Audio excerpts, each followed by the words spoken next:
This is your host, Caitlin Cook, and welcome to a special edition of the Dead Kate Bounce Experience. I am going to hash it out with producer Bobby and special guest Tom Braziel, who is a specialist in distressed assets. And it would only make sense that we're having this special edition of the pod to cover the biggest headline in crypto history, and that is about FTX and Binance. Not much else that needs to be said as a preamble to the pod. So with that, please enjoy my conversation with Bobby and Tom.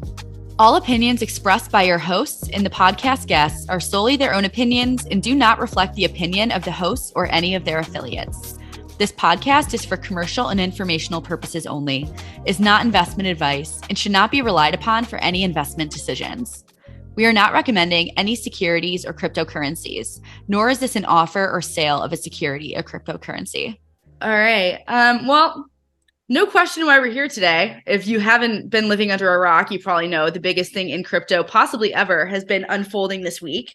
And that is the potential insolvency of FTX, which is one of the biggest crypto exchanges in the world. And, there's Binance involved in this. There's Alameda Research as well. Large trading firm that was also started by Sam Bankman-Fried, who founded FTX.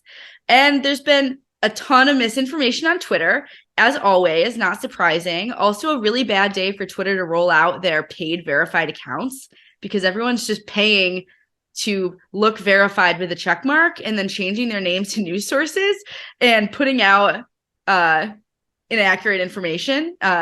Producer Bobby might have paid to have his account verified today, it was a slip of the digits. I don't know. He did not participate in the misinformation spreading, which is the most important part. But just know that if you see a check mark on there, the value of those check marks is extremely diminished versus last week. So sorry, Bobby. Hey, I worked many years to get that check mark, and I'm proudly paid for it today. But that's not why we're here today. No. So this is an emergency hash it out that we had to do today, because we needed to really make sense as best we can of all this news. I mean, Caitlin, you kind of said is one of the biggest. This is the biggest news to ever come out of crypto, no doubt. I mean, Tom and I remember the Mt. Gox days, like that was big news then. But to put it into context, that was back when crypto was nascent. I was at Canadian conferences where there's companies marketing Bitcoin ATMs. Okay, that was the fossil era compared to what's going on today. This is the biggest, and will definitely suck up the headlines probably for the next little bit. So I mean, let's kind of hash it out, and for those that aren't following the space as closely as you guys, as us now, maybe kind of the bullet points of exactly what happened, what led to today. Caitlin, you want to kick it off, and then Tom, you fill in the blanks? Yeah, no, let's do it. First, though, caveat to all of this, because we were laughing and stuff earlier. This is insanely unfortunate, and it's one step forward, 3 steps back for this entire space in a matter of hours. Just to say, again, still waiting on a conclusion in all of this, and we're kind of reporting on it during it all going down, but there have been countless people who have likely lost a lot of their money, and that's not something to laugh at. It's certainly not good for the crypto space as a whole to see one of the biggest players in one of the biggest onboarders for new people, new entrants, and where a lot of people got their first exposure, first crypto assets. It's horrible. Cannot explain that. So just want to caveat this entire conversation with that. And also the fact that, again, this is all still unfolding. By the time this is out, maybe things have changed, but information flow right now is absolutely absurd. And crypto markets operate 24/7 anyway. So we're used to the chaos. But again, like I mentioned before, so basically this entire situation is around FTX. Which is one of the more centralized exchanges, global exposure. They're in I can't even remember now, over 100 countries, maybe something like that. Could be wrong. But they're everywhere. One of the biggest proponents for getting people into the space. They look and feel like a regular retail brokerage app. So, we've talked about this on the podcast before. That's one of the main ways that new people will get onboarded into crypto is the FTXs of the world, the Coinbases of the world, that sort of thing. And one of the biggest parts of working with, say, an FTX over a decentralized exchange, and other than it being, comfortable and not having to manage your own assets, those assets are managed by the firm, so managed by FTX. So with that, it's a little bit more hands-off than a lot of the people who are trying to do self-custody, which can be overwhelming for people who are new to crypto.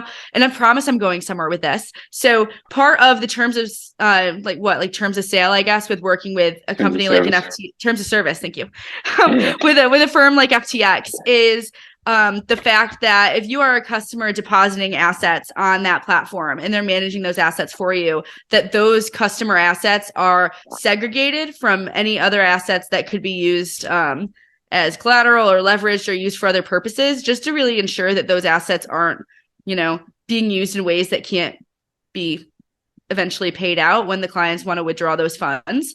Hopefully I explained that right. But really the last few days, ending the rant, because we can just get into and Tom can fill the blanks in. But FTX has a token, FTT, and the price of that got driven down. I don't even know what the percentage was, but almost to nothing. After CZ, who is the founder of Binance, had been tweeting back and forth with Sam, who's the CEO of FTX and founder, and just going back and forth on that, posted a picture of Alameda's balance sheet, who is also a firm that was also founded by Sam, and they work, obviously investors in one another and whatnot, and own, Alameda definitely owns some FTT as well, probably a very substantial amount. And when the price of FTT plummeted, that, I guess in a nutshell, really exposed a lot of shortcomings or lack of assets in the balance sheet to really cover any sort of customer withdrawals and cover some other things as well. I'm going to let Tom fill the rest of it in, though, because I might have butchered some of that, but that's the general gist of it. No bueno. Yeah, that's pretty much it. No, I mean, it's interesting to see. And, for myself and some of the, kind of outreach I had today in the last couple of days, but I guess today and yesterday, I was a little like, this is probably FUD. I don't really know what's going on. There's always these news stories and whatnot. But then when the news really started to trickle out, what was going on, it was like, ooh, this is not so good. And, I think there are a lot of, I guess, of course, individuals, but also people in the ecosystem that you wouldn't expect to be necessarily exposed to. Maybe, you forget that at the end of the day, all these firms are CeFi projects, institutions, centralized finance. Centralized finance. Thank you. No jargon. And it's not Bitcoin. It's what is actually Michael Saylor, who is kind of like the nutty professor, but he is great. He said, he tweeted something out if you have a counterparty, it's not Bitcoin, and it's kind of true. He's normally if you have a counterparty, it's probably not actual crypto. You're investing in something that's then helping you facilitate to get crypto. So if there's a sort of counterparty risk, it really isn't something that's decentralized. So it's it's almost an oxymoron. So it's interesting to see, and it's shocking, and you do feel bad for people. I think that there's not a lot of information right now. I mean, I've heard various news stories about him trying to fundraise pre having this liquidity crunch, and so I think he, I would give him the benefit of the doubt. He's trying to do everything he could, but yeah, it would seem that FTT was a real weak spot. I guess you could say the same thing of Celsius. It's not that much different. I guess people assumed more of Sam, and also the incestuous nature of Alameda and FTX. I guess had been brought up by people over time, but I guess until that article in Coinbase, or I believe it was Coinbase. I hope I'm referencing the right organization, because it's quite a story to break. I think it really highlighted to people well, hang on a second, how much of this FTT do they own? So we're a young industry. We're still learning. I'd say we, I'm in it, but I think the crypto industry is super young, right? And there's still a lot of things to happen. But this feels to me maybe it's just because I'm kind of in the hurricane. It feels I don't know what Lehman was like. This feels like you couldn't get any worse. What the hell else could happen? I mean, for real, Kaylin, you want to add on to that?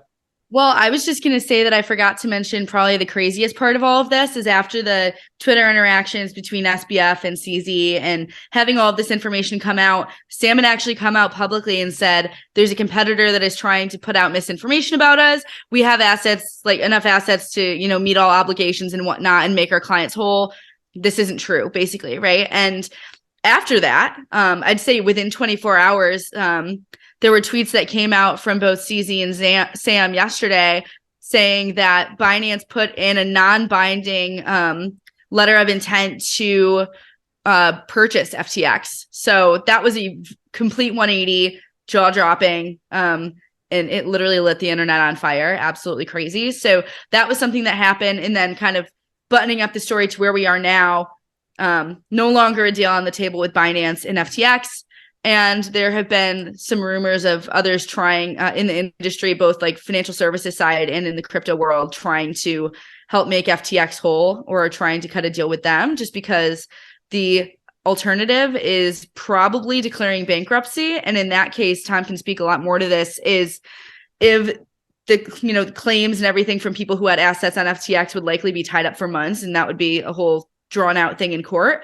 Months would be great. Years. Mount Gox is still going, right? Like, isn't that still unfolding from like a legal standpoint? It is, but it's not fair to compare things to Mount Gox because it was in Japanese. It was in Japanese. It was in Japan, and the process is very, very slow. They don't really have a bankruptcy regime. Culturally, there's sort of a stigma against insolvency and bankruptcy. So they'd be faster than that. But I mean, you know, if it's in Bahamas, a Bahamian insolvency process is not known for being super fast, and also it has some weird quirks and a lot of things. They would probably try to file in the States. I actually, now that we're kind of unpacking it and thinking now you're like replaying the story, like, I don't know what's going to happen. I mean, even if Binance, there was a story about Binance buying and paying people like 20 cents on the dollar or something like that, or whatever the whole is, like kind of giving them liquidity, a la a like Voyager style deal. I don't know that you know, that doesn't work without a court process. You can't bind people to take less than they're owed without some sort of, I don't know, like adjudication, like some court order that's like going to bind people via plan. And I'm not sure what the votes you would need for Bahamas, but given the size of FTX, I think it would be in the States. I think it's actually extremely likely the more we actually talk about it. I didn't mean to like bring this up and like as a scepter, but it's interesting to think about. Well, yeah. No. I mean, maybe we can dig into that a little bit more, because we're not just talking about, you know, like, not to compare it to Mt. Gox where people just had Bitcoin on there and you had to, you know, you're trying to redeem your Bitcoin.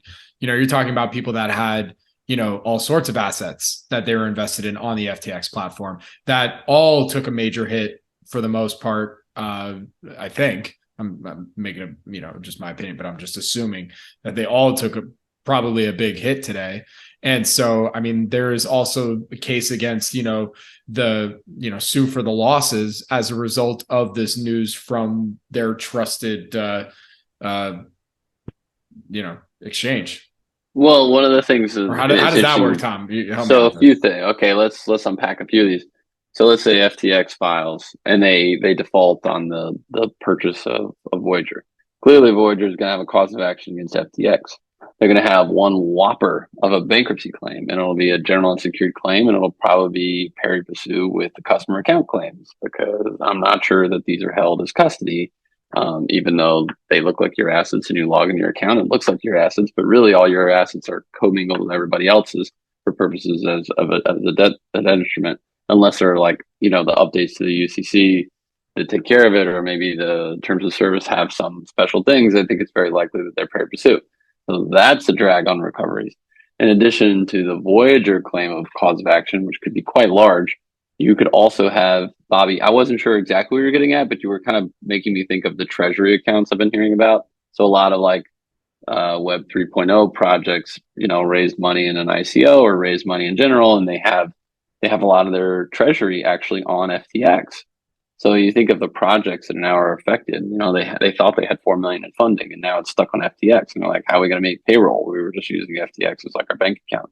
I guess not too dissimilar to Voyager and Celsius, but I think for whatever reason, there are a lot more treasuries I mean, Caitlin, I don't know if this is like something that comes up and you're familiar with where treasuries or generally are, but there could be a lot of not contagion, but just like projects that get hit, and then I assume they would have a rightful potential claim against the estate for destroying their project. It's like you know I don't know. That's a little harder to unpack. But Caitlin, have you heard about any of these treasuries having issues? And then, of course, the trading firms all have a ton of exposure. More on the trading firm side, I hadn't heard much focused on much from a treasury perspective, but I also hadn't done a super deep dive in segmenting up kind of who had the exposure and where. I figured the people of Twitter would do that for me eventually here, but and to state the magnitude of this for people, by the way, the number thrown out there right now, and this has literally been changing all day, is around 8 billion. But that being said, I think that number could be much, much higher, and we've just been seeing it slowly go up during the day. See, the thing I understand, and this is where like the legality stuff, like there was stuff that came out about potential criminal charges. I had originally heard from some sources it was wash trading related. I had heard that it was FTX token related. I really heard more wash trading related, and that was from a better source. But then when I start hearing about commingling of assets, because you were saying at the beginning of the show, it makes me sort of think like, maybe it was more about the commingling of assets that weren't supposed to be under the terms of service. That's the part I get confused about too, Tom. So, and I feel like this is more of everyone trying to untangle the web on this, because there's a component of it where it's the FTT aspect, right? And how much maybe Alameda had in their balance sheet for that. And there were like people doing on-chain, doing some on-chain analysis and seeing massive amounts of FTT, maybe a couple months back, being transferred to Alameda from FTX or an FTX wallet, things like that. But then I wonder, my thought maybe that's the wash that I heard, because that source is very good. Very, very good. They said there was wash trading related. Okay, that could make sense.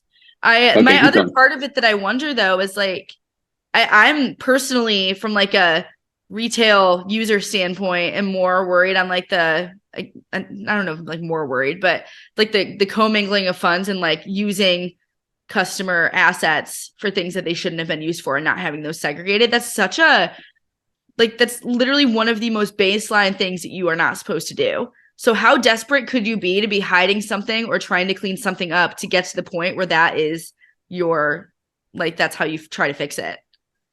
I mean, so like this has come up in Voyager and Celsius. Like these are really electronic brokers. We can call them what we want. Maybe they're not. Maybe they're banks. It's a bearer instrument. Who knows what they are? They look a lot like brokers, E-Trade and things like that. And there are all kind of rules that these brokers have to follow. And there's really no reason that a lot of the crypto firms shouldn't be following these rules. You can port a lot of the ideas.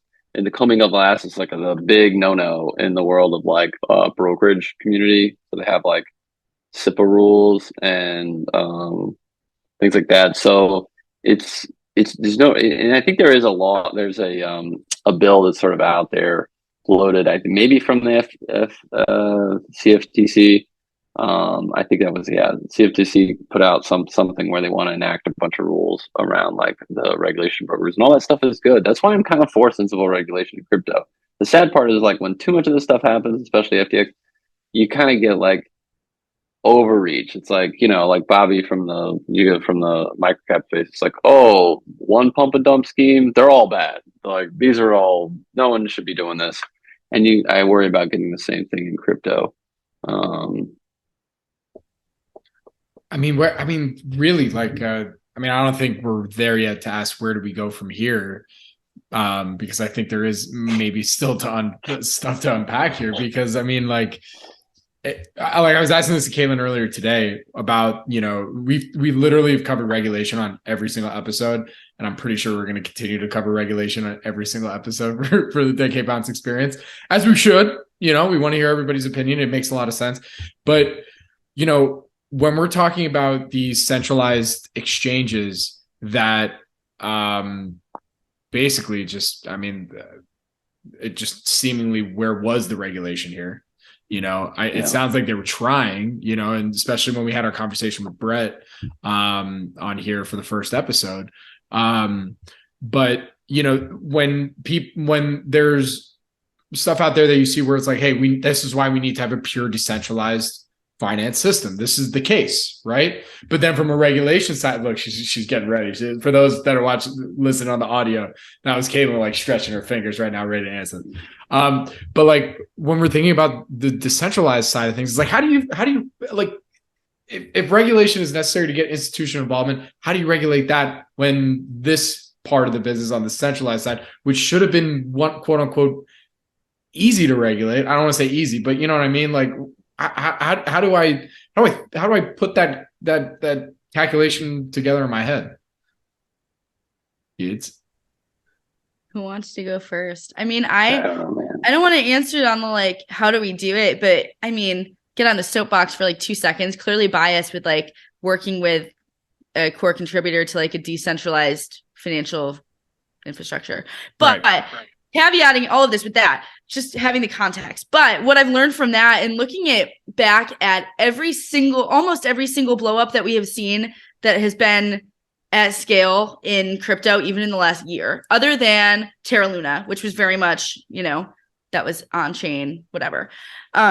Every other one that you have seen metastasize and cause widespread loss of assets and whatnot, centralized entities.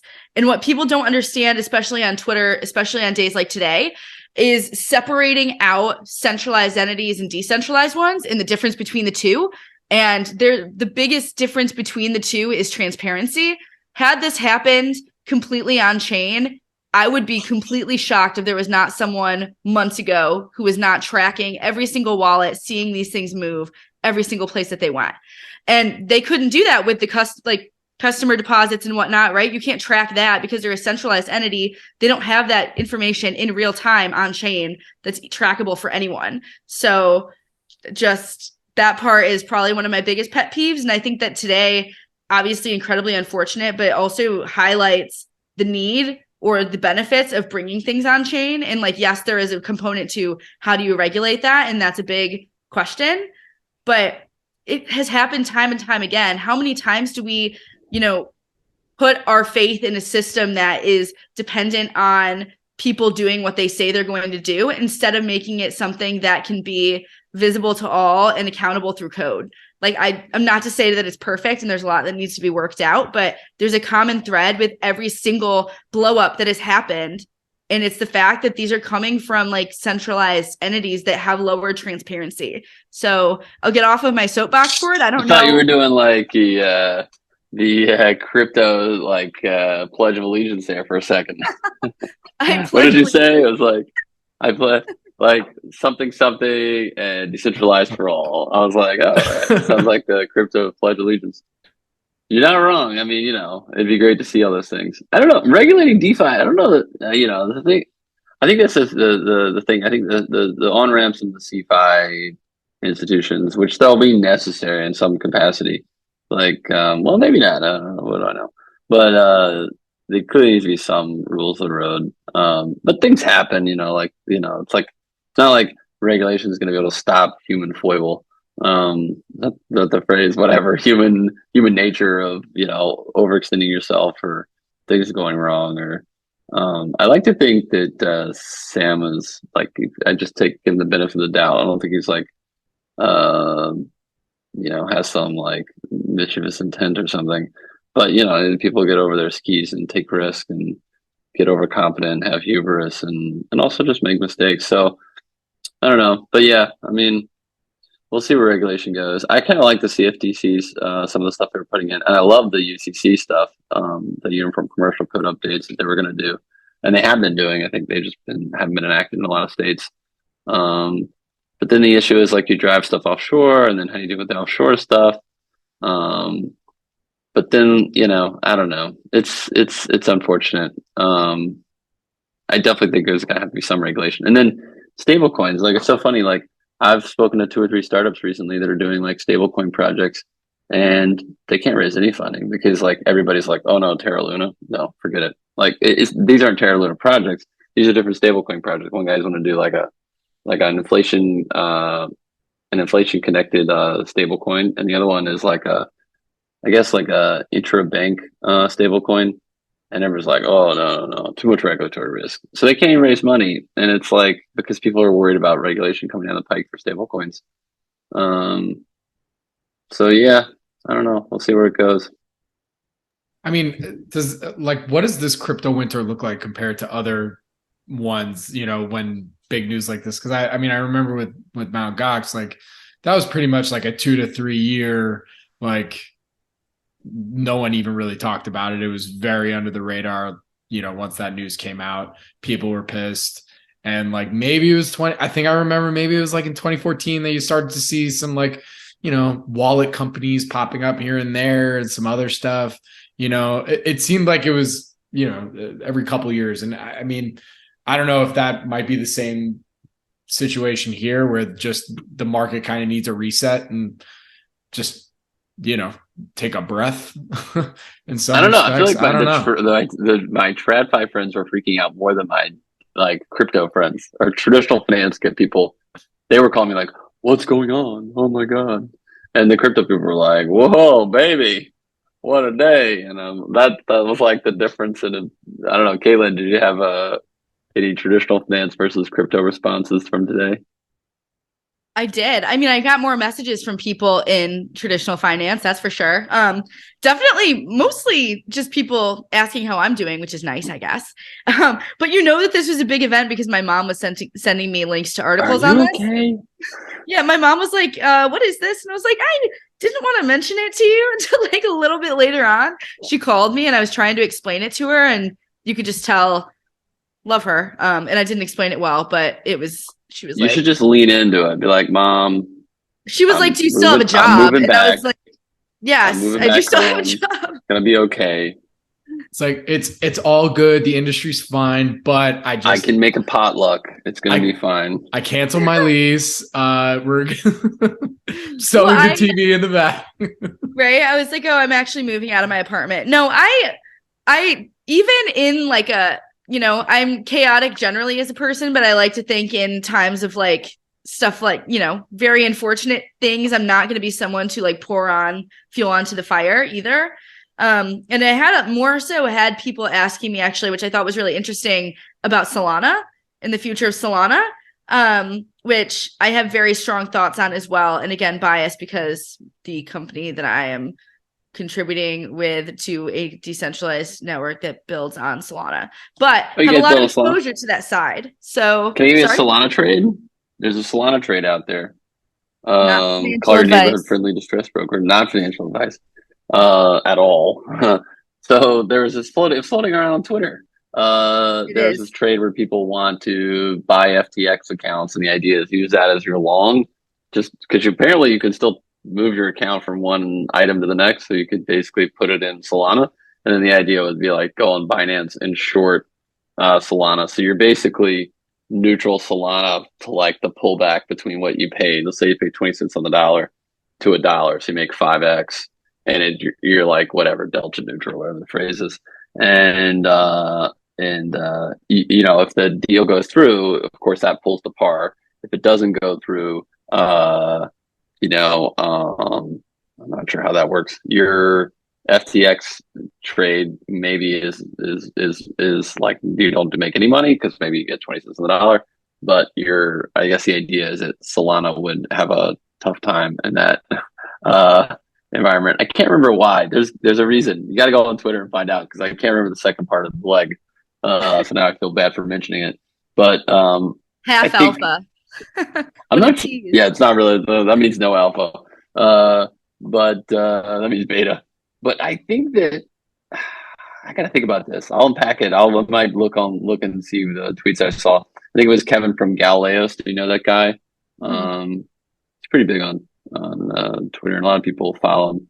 But I think the idea is to kind of set up trades where your long leg is whatever you can buy in an FTX account. There are people actually peer-to-peer trading FTX accounts. I saw that. Which is crazy. What's the price for that right now on the dollar? Ooh, yeah, that's a head scratcher. So it started last night, and I've heard some trade confirmations, maybe at 90 or 80 cents on the dollar, and then I was like, I mean, that's crazy. And then I heard 70. This was all last night. And those were purportedly large blocks, but I don't think they actually traded.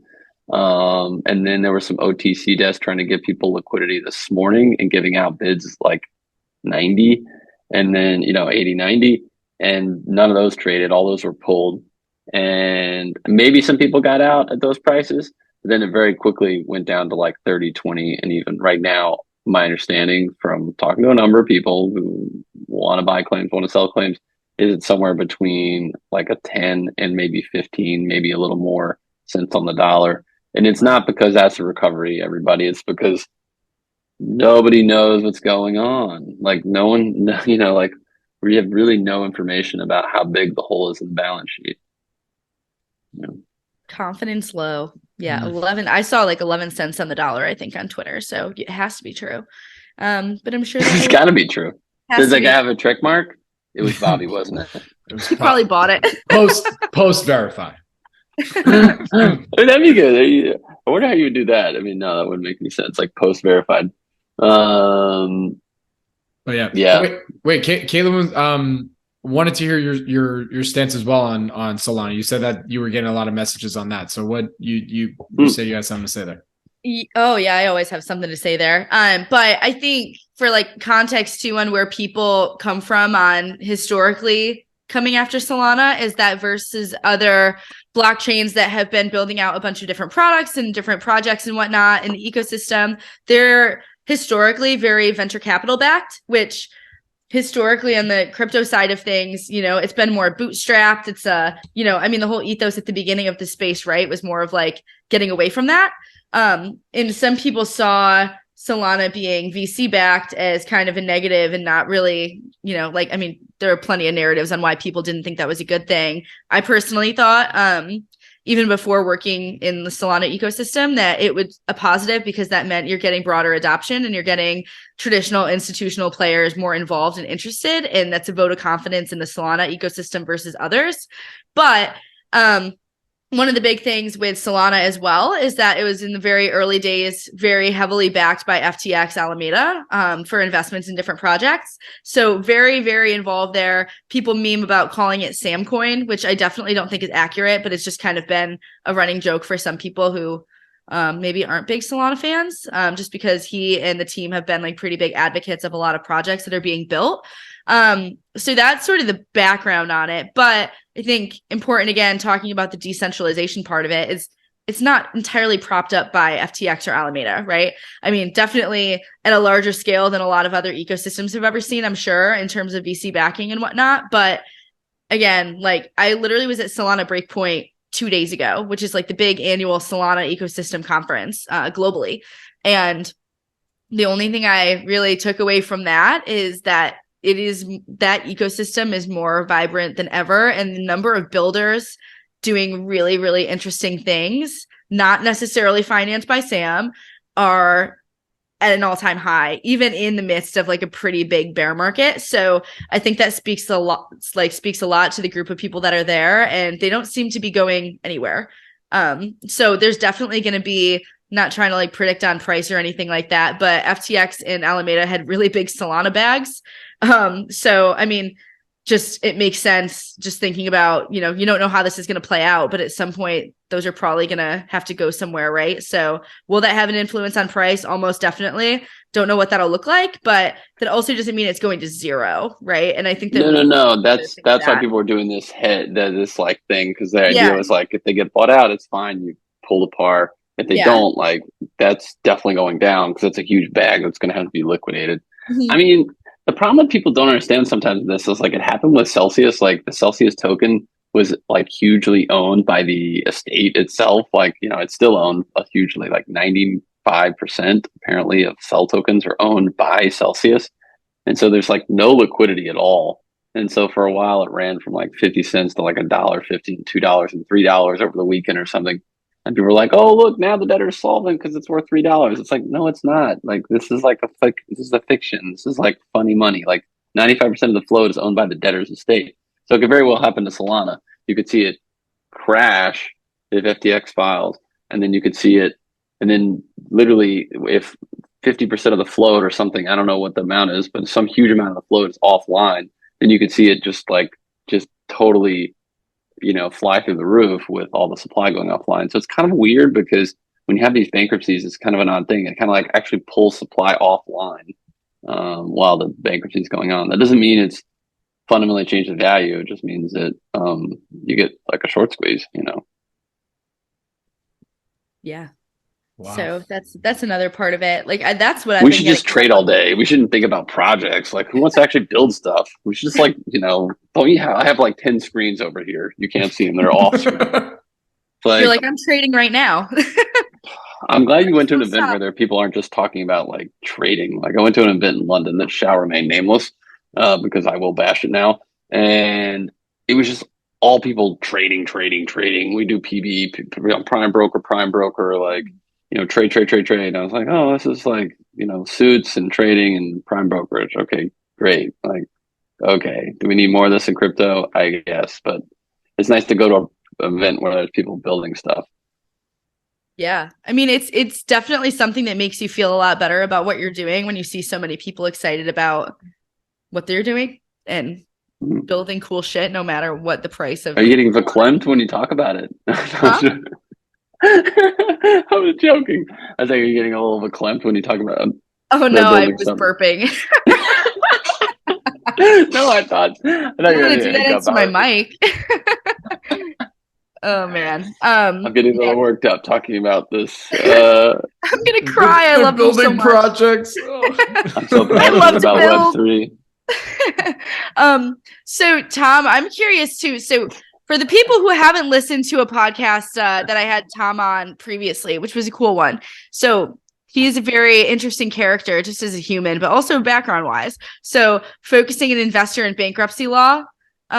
Or like investment in bankruptcy law or whatever you want to call it, bankruptcies in distress debt, that sort of thing. And that's why I'm super curious to hear your thoughts on how this is all unfolding and like the opportunities there. Like, I don't even want to say opportunities, right? Because it feels kind of like vulture type of thought with like everything. Yeah, I mean, it is. But it's interesting from your perspective. I mean, you always need capital, like whether you're going through restructuring or not. I think, like a lot of things in life, especially when in distress, the way you do it is just as important as what you do. And so the way you do it is important. And for myself, and I think a number of firms, I actually try to be as constructive as possible. Of course, you have bottom fisher type people that, you would say, oh my God, this guy's just a total bottom fisher trying to take advantage of the situation. And that's fine. But there are also a number of people that try to be constructive. And even if you think of, I heard stories about, firms trying to step in and put lines of credit in for trading firms that probably have capital stuck on FTX. And that's a good thing. That'll help the ecosystem. It helps those firms clearly, but it also like probably better for the broader ecosystem. And like, CZ, the way I don't think it's lip service, like some of these guys, like I think it's important. They do think the ecosystem is important. And I applaud like the way that even he's handled the situation. And I can't say I've been totally turned off by the way Sam's handled things. It's unfortunate, and it was always kind of incestuous, the whole Alameda connection. And I assume that's probably the major issue between the FTX token and the exposure with Alameda. But we don't know. We don't know anything. So, I mean, there's lots of opportunities. I think the most interesting thing, if you're just someone like at home, like myself or anybody else, like, if you believe in the ecosystem long term, there's a lot of, interesting entry points, like to, not investment advice, but there's like lots of, interesting, simple things you can do. I mean, Bitcoin's way down, Ethereum's way down, Solana's way down. Like, if you believe in these ecosystems and you were watching them for a while and you're like, hey, maybe this is like an opportunity. I don't need to do something complicated. And they're not get rich quick schemes, but you can potentially get in at an interesting time. And I think the projects, who is it says this? I mean, I think a few ventures say this, like the best stuff is built in the bear markets, and I think it's true. It's like people stop like talking about like how much they made off their token, and they start focusing on like what they're actually building, if it matters to the world. So, yeah. I'm frozen. No, you're good. We can still I hear see. you. Well, another question for both of you, Okay. for all those folks that were never, crypto believers and whatnot. I mean, can you explain? Let's say we're talking to them directly. I don't want to name names, but let's say you're talking to them directly. Can you explain to them why it's irresponsible to say, here you go, it's gonna fail. Like this is it. This is all the proof you need that crypto is done. What would be some of your response to that? I think there are a lot of people who use use events like this as an opportunity to reaffirm their priors rather than, actually trying to be objective and like look at the facts of a situation. This is clearly a huge black mark on the crypto industry. There's zero denying that. It's incredibly unfortunate. It sets us back. Institutional adoption will likely be pushed back quite a bit as well. And it's unsettling. It should be unsettling to say the least. It erodes any trust that people had in the space. Sam was probably one of, if not the most influential person in crypto and the most visible. And, love him or hate him, that has an impact. And to see someone at the top go down the way that he did just now and this week, it's hard to think positively around that. And people who are building in different ecosystems across the crypto space, it's a very dark time for everyone. And I think, you're in an early stages of a space, new technology and a lot of experimentation. So many things are going to break, and that's not an excuse. It's just a fact of the matter.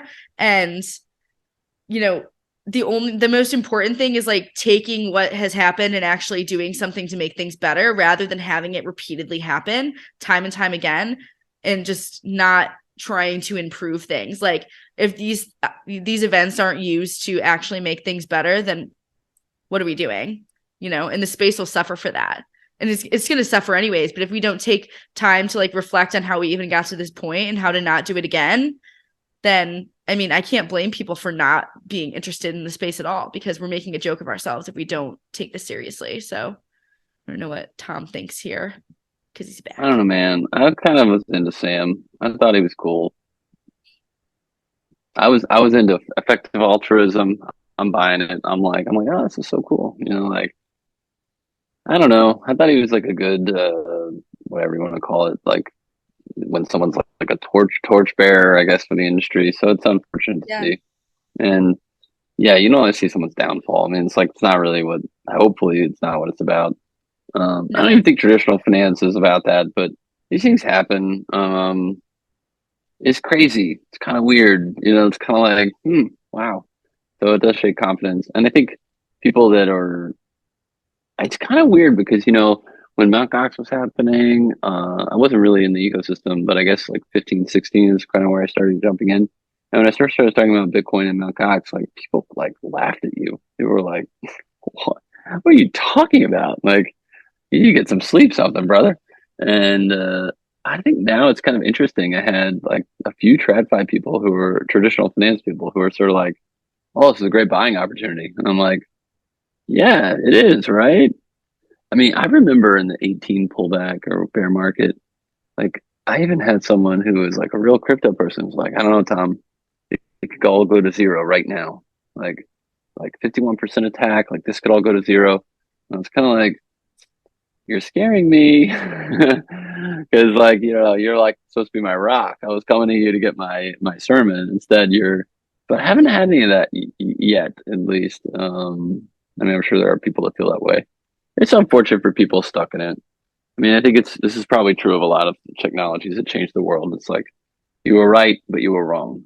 Like you knew telecommunications was going to change the world, and yet you bought a penny stock that stayed a penny stock and never made you money, or vice versa. You bought some stock that went to zero.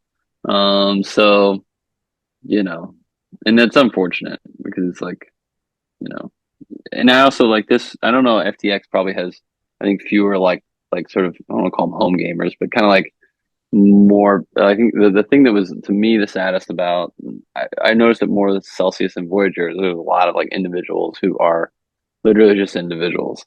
saving for retirement, saving for a home. They were borrowing, against their collateral for school tuition. I mean, like stories, you're just like, oh my God, this is sad. Versus you never really get any of that in Mt. Gox. I mean, you know, computer, minded, whatever, people that are very interested in technology types, and then like libertarians and such, but didn't quite get that same, like, this person like had no idea what was going on, and unfortunately they got sucked into this. I don't know if we'll see that in FTX. I don't know. I don't think we will, because it was supposed to be offshore, and so anybody that's American that has an account there should not should not. But we'll see. We'll see who has good VPN. Absolutely. I mean, I think we pretty much covered everything. I don't know, guys. Did we miss anything from the last couple days? Any expectations about how maybe at least the next little bit will play out, or do we want to just kind of close up shop right now and have a drink and this isn't hash it out. This is and not even happy hour. This is just hour and drink, I guess. Yeah. But I don't know.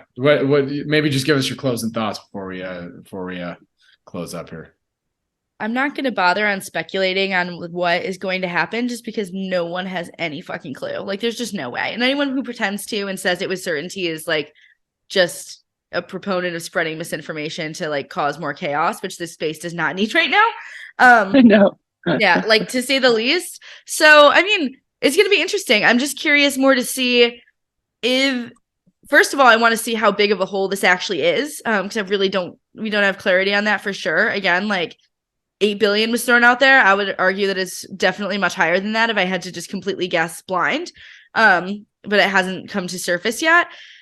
I mostly am sort of worried that, if CZ couldn't, after looking at the financials, wanted nothing to do with this, how bad can it be? That's my concern. And other than him, like, if not him, then who, right? And what's the alternative? So again, not going to guess on it, but TBD. Lots to come, I think. Yeah. I mean, I just saw Richard Handler, who's like the CEO of Jefferies, like tweeting literally just now about like FTX. He says, my personal email trail on non-meeting with FTX. Oh, okay, whatever. But so I guess he wanted to meet with FTX, but he didn't meet with them. Oh, okay. So they reached out to Jefferies. So now we know that. I think they're filing.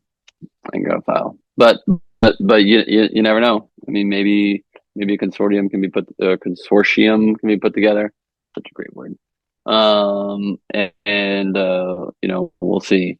But it'd be nice to get I'm not say a fast resolution, but a decent and get to the bottom. If there was anything that was shenanigans, it should be sorted out. But yeah, that's the only thing I would put out there. We have no idea what recoveries. Just filing doesn't mean zero. Filing means whatever the recovery is that's there. That's the other thing. So some people like sort of conflate the two things. All right. I think all right. Well, look, I think we're there. Thank you guys for giving your feedback. And, it's, as Caitlin said at the top, there's a lot of people that have been hurt by this, and we just hope that, they're made whole, or at least as close as possible. Right. Because, we made we made a couple jokes here and there having to do with the situation, but at the end of the day, it's retail that's been mostly affected here. And we just want to make sure that they're looked after and protected. And when it comes to any crypto project or anything having to do with financial markets, crypto, microcap, anything otherwise, we want to make sure that they're protected and everything's as transparent as possible. So let's hope there's a quick resolution of this. I would assume there probably won't be, but we'll just keep looking out for more information, right? Yep. Yeah. Thanks for having me on, guys. Thanks, man. And we gotta lighten it up. Let's talk about something else next. Yeah, right. Caitlin, we should bring back Caitlin's cocktails, maybe. Yeah, what are we drinking tonight? Yeah. I think we should bring back that one. Good stuff, guys. All right. Take it easy. All opinions expressed by your hosts and the podcast guests are solely their own opinions and do not reflect the opinion of the hosts or any of their affiliates. This podcast is for commercial and informational purposes only, is not investment advice, and should not be relied upon for any investment decisions. We are not recommending any securities or cryptocurrencies, nor is this an offer or sale of a security or cryptocurrency.